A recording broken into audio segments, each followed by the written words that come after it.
Hello and welcome to another edition of the RoadHub International podcast. And that's hosted by me, Gideon Ewers. I'm the editor of RoadHub International.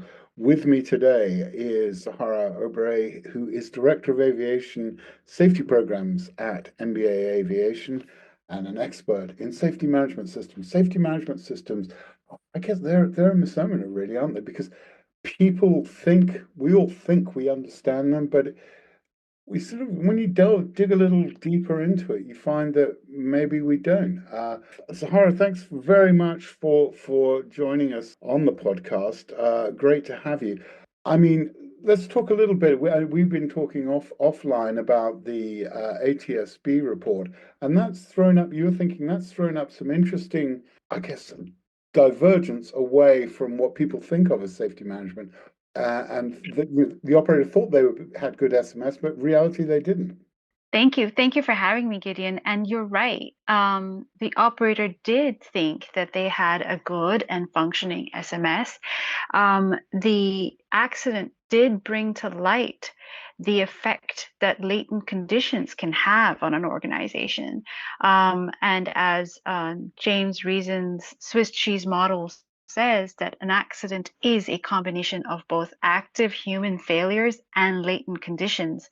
And if you take a look at that investigation report, you'll see that the organization itself had a lot of changes happen to it from 2018 up till the point of the accident that were a recipe for different latent conditions, various latent conditions. For example, in 2018, they had a change of ownership that brought changes to the operation. It resulted in turnovers in the organization, which included the safety team.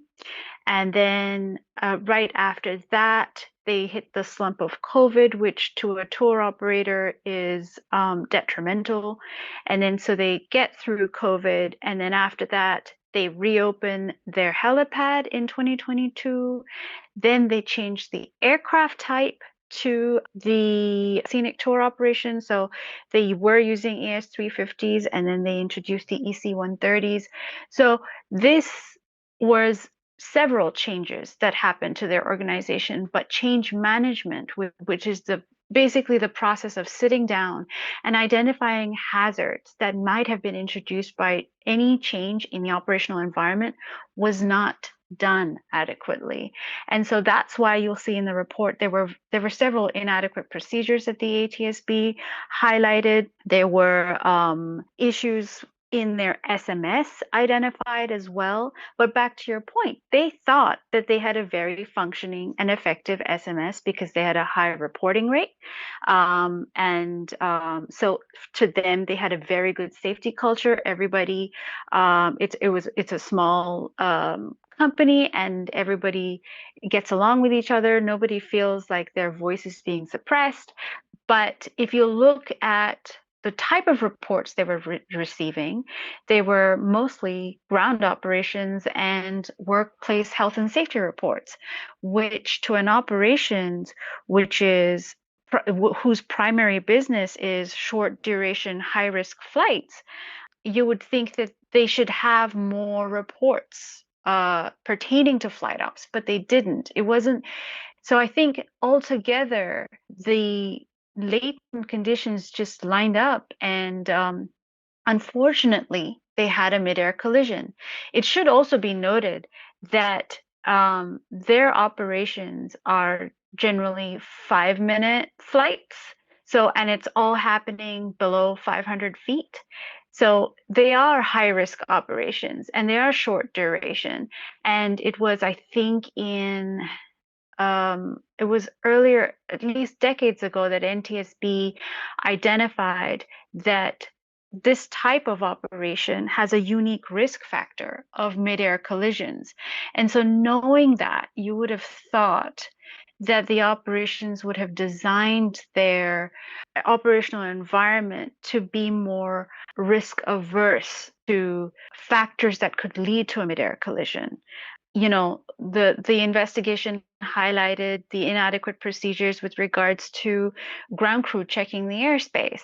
Yeah. or the limitations of inbound calls, or the fact that they had a very reactive model of separation where, it's all visual. I don't know. There seem to have been many factors that led to the accident, and I think it is a very good example of James Reason's Swiss cheese model, where it was just an organizational.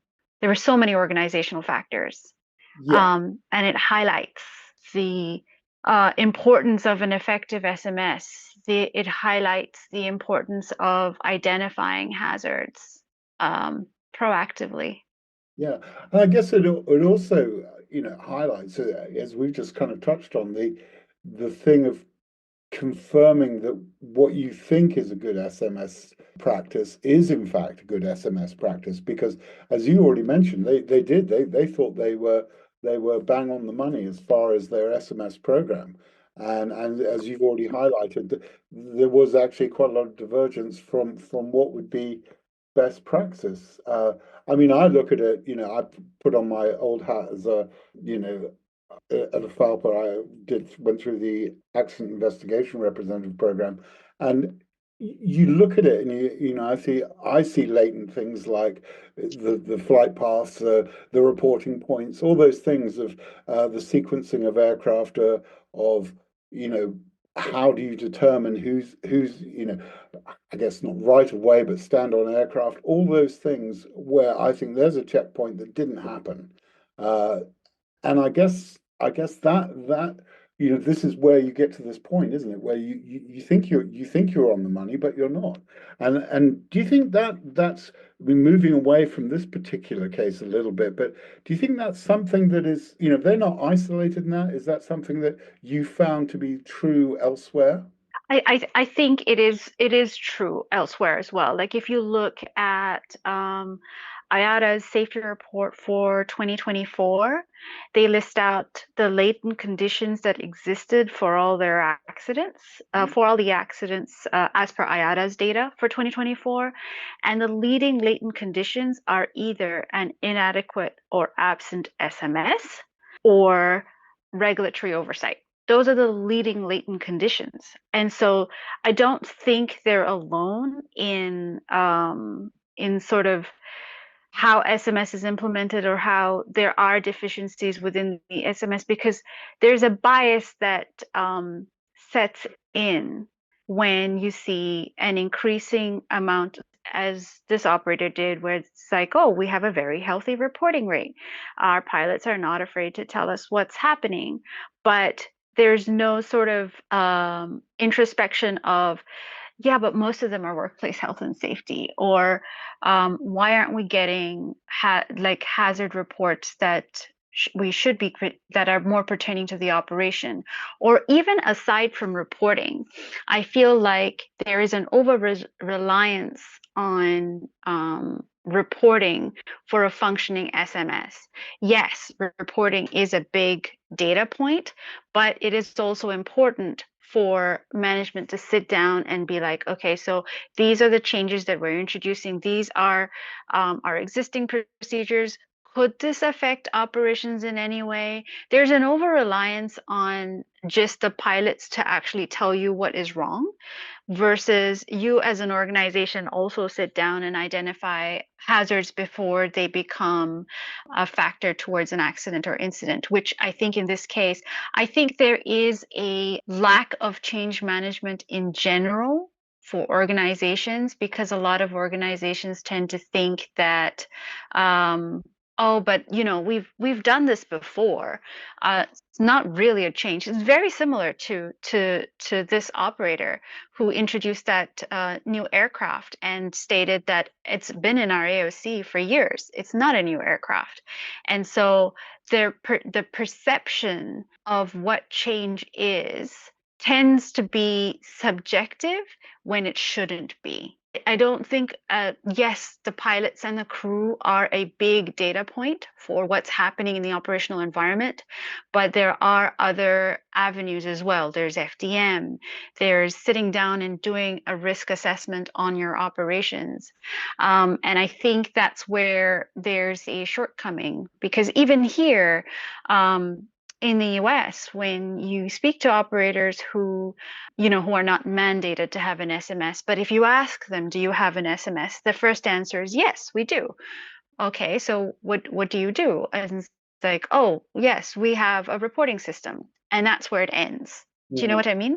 It's just because you have a reporting system does not mean you are systematically managing your safety or identifying all your hazards or having an idea of where your risk level is, because then you're reliant on one set of people to tell you what your hazards are versus you need to have that as a data point. You need to have your risk assessments. You need to be doing audits of some sort to figure out, okay, so these are the procedures.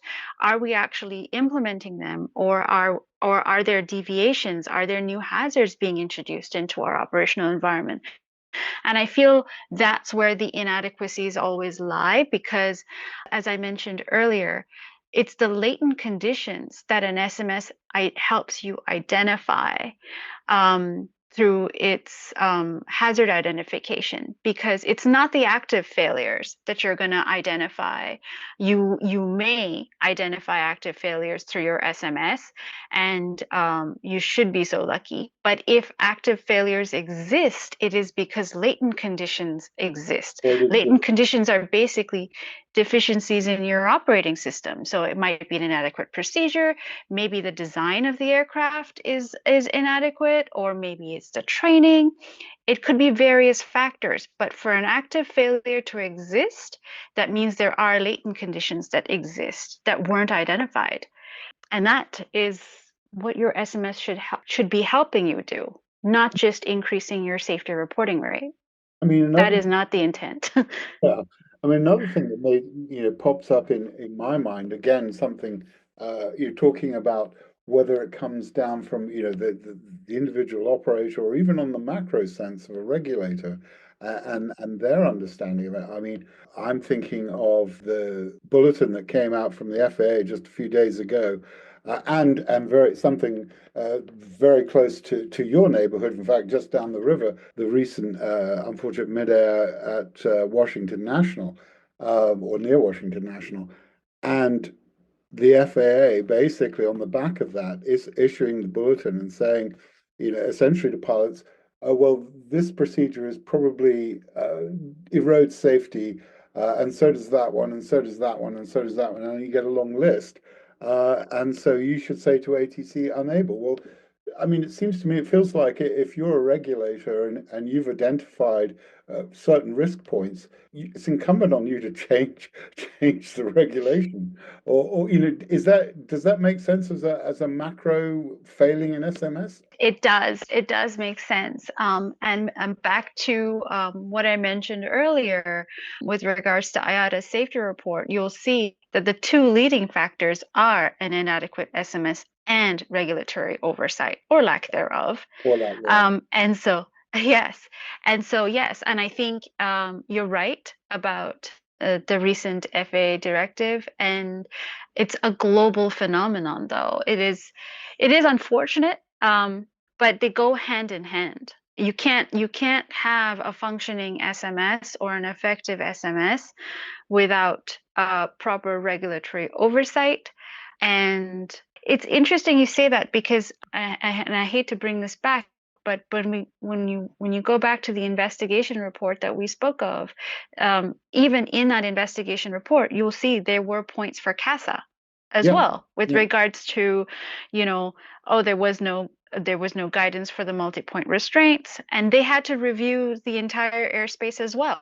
And so, and you'll see even in that investigation report, the operator themselves are saying, yes, we've raised several concerns as well, like with regards to the multi-point restraints, but we got nowhere. We got no answer. So we had to just implement what we knew. Yeah. And so Yes, and to your point, I think it goes hand in hand. And there could be a factor of maybe the regulators need to take lead, but at least here in the FAA, I think there is a problem of they are a little overwhelmed by being understaffed, and I'm Mhm. not sure if that is a global phenomenon, but yes. I And so mean, that's where we are trying to also help and support the operators in understanding SMS. it's kind of interesting, and we've talked a lot about the points the ATSB identified in that midair and SMS failings, and it's kind of interesting because really, when you think about it, Australia is one of the areas of the world where SMS is at its most mature. It's been around and a part of the system for well, 15 or more years. And yet there's still those elements where there's that thinking that you're in one place and you're in another. And I mean, you've operated in your time across a number of geographical areas. Do you see that as a pattern, even in other more mature areas? Because we'll come on to talk about the 135 implementation later on. But do you see where I'm going with that? That it's interesting, isn't it, that even though it's a very mature in terms of time of operation for SMS in Australia, there's still this separation, as you've already identified, with the regulator as well. So you're right. And I think it's an interesting phenomenon because there's this notion that if you have an implemented SMS, and so there are different levels of maturity, right? So ICAO came up with 4 levels of maturity. So you could either have an SMS system that exists, so that's your level 1, and then your level 4 is when you have an effective SMS. And I think in order to have an effective SMS, that means you have to work on continuous improvement. And the only way you do that is by continuously identifying hazards, proactively managing them, and ensuring that your safety performance is always just improving, right? And I think because there is a human being in the system, and human beings are fallible. It's what we do. We if we don't have structure, it's just chaos. It's just how we are. It's unfortunate. And I feel like as time passes, it is very easy for an operator to go from having an effective SMS to maybe come down a level to level 3 as there are changes in the operational environment. So, what I mean to say is when you have an SMS, and even though you are SMS mature, or maybe in an environment that is more SMS mature, you could still lapse if you don't focus on continuously improving. I think the only benefit you'll have from being in an environment where you are more SMS mature is the regulator. Like if you were to read the different sort of investigation reports on across the globe, you'll see this you'll see a different sort of language and communication from the regulator to the operator. So if you see the ATSB report, you can tell that in Australia, SMS is very mature because every time the operator says, oh, but we do this, this, ATSB goes, yeah, no, we disagree. Versus you'll have some parts of the world where the operator says this, the regulator says, oh, okay, so you've tried to fix it. And I think there is benefit in being in an environment that is more SMS mature, but SMS is a continuous improvement process, and you could lapse. It doesn't matter if you are in Australia or Europe or here in America, you could lapse. It takes continuous work, and it's unfortunate, but every time there is a change in personnel or a change in the operational environment, latent conditions arise. And if they're not identified, your SMS will lapse. Sure. It doesn't matter where you are. Let's talk a little bit about the sort of things you've seen or encountered with in the US, especially in the 135 world, where it's not mandatory yet, but it's coming in what I guess about 18 months or so. And there still seems to be a disconnect. Some people, you'll talk to people and they'll say, "Yeah, sure, we got an SMS," but they haven't. And there are other people who are sort of maybe pushing that can down the road a little bit, fearful of overwhelming, I guess, paperwork, because that's what regulators tend to hand out. But what sort of resistance have you encountered? A lot of the resistance is why change what's not broken? Mhm. And so we are seeing operators who've operated in an environment without having to have an SMS at all. And so, and they may or may not have seen or had accidents. And so, in their mind, their notion is that they don't really need an SMS. But it goes back to understanding why you need an SMS and why an SMS isn't just preventing the human being from failing. It is preventing organizational accidents and incidents, right? And so there is a lack of understanding of the effect latent conditions can have to an organization or the need to even identify them. And so there is pushback. And so we're trying to explain to them through data-driven feedback. So if you look at 121 operators, for example, and if you compare 121 operators and 135 operators in even 2023, there were 466% more accidents per 100,000 flight hours. The difference between them is a 121 operator has mandated SMS and a 135 doesn't. And you could argue that 135s don't need an SMS, but if you in the US, but even if you looked at global data on SMS, if you look at even IATA's data, you'll see that operators that implement an SMS have an accident every 0.95 per million sectors versus operators that don't have an SMS are 1.45 accidents per million sectors, which I think is valid data to say that SMS does reduce accidents. And the need for it is further exemplified in just looking at even the national data, but there's still pushback. And so it's mandated for them from 2027. And so a lot of operators are now trying to delay implementation till, say, 2027 without understanding that you don't implement an SMS overnight. You don't build a safety culture overnight. You can't identify your latent conditions overnight. But we are a work in progress. We're still working. That's great. I mean, we are, speaking of works in progress, we are about to be beaten by time once again. Zahara, thank you so much for spending the time and enlightening us on the whole SMS question. I guess if I've got any takeaways, it's culture doesn't change overnight. SMS reduces accidents, and complacency can creep in at any time. Zahara, thanks again for spending the time. Thank you so much for having me on, Gideon. No problem at all. I appreciate it. This has been another episode of the RotorHub International podcast. Tune in again in 2 weeks' time for another discussion about safety, about business, about vertical aviation.